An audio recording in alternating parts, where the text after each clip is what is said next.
नमस्कार, मैं विनय वर्मा और आप मुझे कुंडली रहस्य चैनल पर देख रहे हैं। आज के इस वीडियो में हम बात करने वाले हैं मांगलिक दोष के बारे में। मैं पिछले वीडियो में भी मांगलिक दोष के बारे में जिक्र किया था, जो 1 से लेकर प्रथम भाव, चौथे भाव और 7वें भाव का मैं जिक्र किया था। आज मैं अष्टम भाव से लगे हुए मांगलिक दोष के बारे में आपको बतलाना हूँ। तो मंगल प्रथम भाव में, चौथे भाव में, 7वें भाव में, 8वें भाव में और 12वें भाव में जब मंगल बैठता है तो मांगलिक दोष होता है। मांगलिक दोष होने से जातक के शादी में परेशानी होती है। इसके अलावा शादी हो जाने के बाद अगर एक दूसरे के दोनों के पति पत्नी दोनों के कुंडली में अगर योग बनता है मांगलिक, तब तो अच्छा है। नहीं तो किसी एक के कुंडली में अगर मंगल दोष होता है तो परेशानी उत्पन्न हो जाती है, क्योंकि मंगल जो होता है वह सेनापति होता है। सूर्य अगर राजा है तो मंगल सेनापति है। तो मंगल जब सेनापति है तो मंगल का स्वभाव है, मंगल का रंग लाल होता है, उग्र होता है और उसका कार्य क्षमता अधिक होता है। ऐसे जातक के अंदर काम करने की क्षमता, ऊर्जावान होता है और भी वह उसके अंदर लड़ने झगड़ने की भी प्रवृत्ति बन जाती है। वो किसी की बात बर्दाश्त नहीं करता है, तो किसी बात में उग्र हो जाना उसका नेचर बन जाता है। तो यह सारी चीजें मंगल दोष में उत्पन्न होता है, जिसके चलते अगर सामने वाले की कुंडली में अर्थात पति के कुंडली में मांगलिक है तो पत्नी के कुंडली में नहीं है, या पत्नी के कुंडली में मांगलिक है तो पति के कुंडली में नहीं है, अगर ऐसा है तो एक दूसरे के सामने से दिक्कत होता है, परेशानियां होती है, बहुत सारी समस्याएं उनके लाइफ में खड़ी हो जाती है।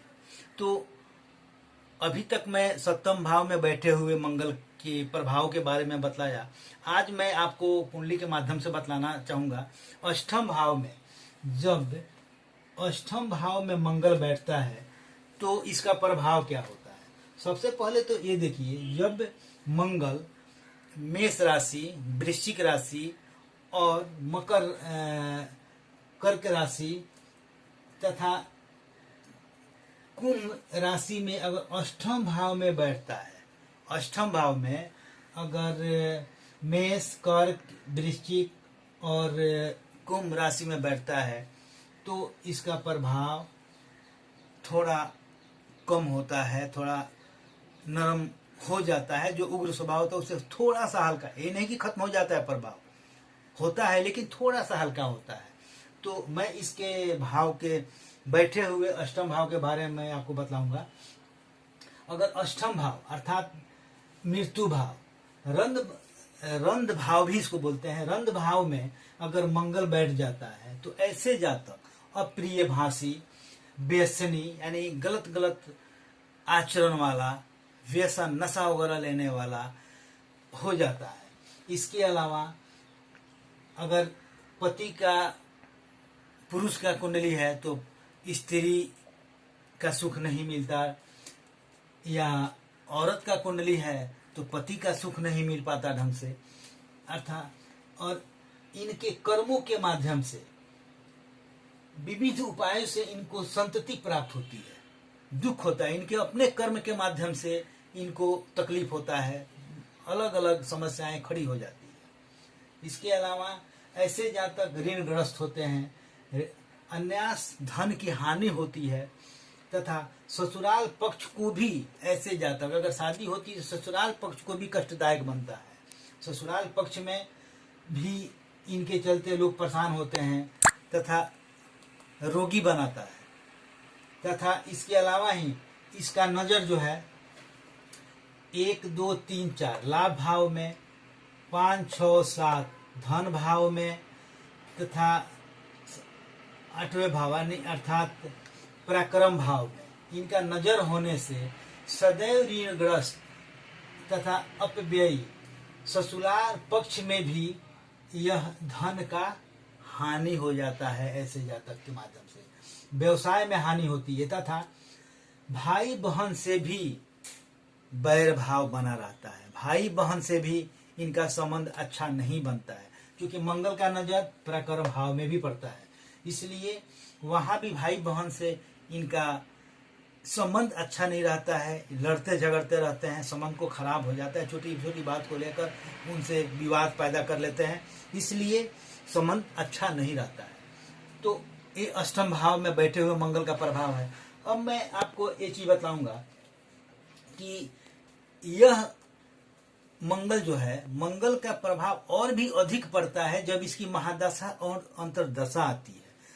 अंतर्दशा और महादशा में इसका प्रभाव और अधिक प्रभावशाली हो जाता है, तो इस पे ध्यान देना चाहिए।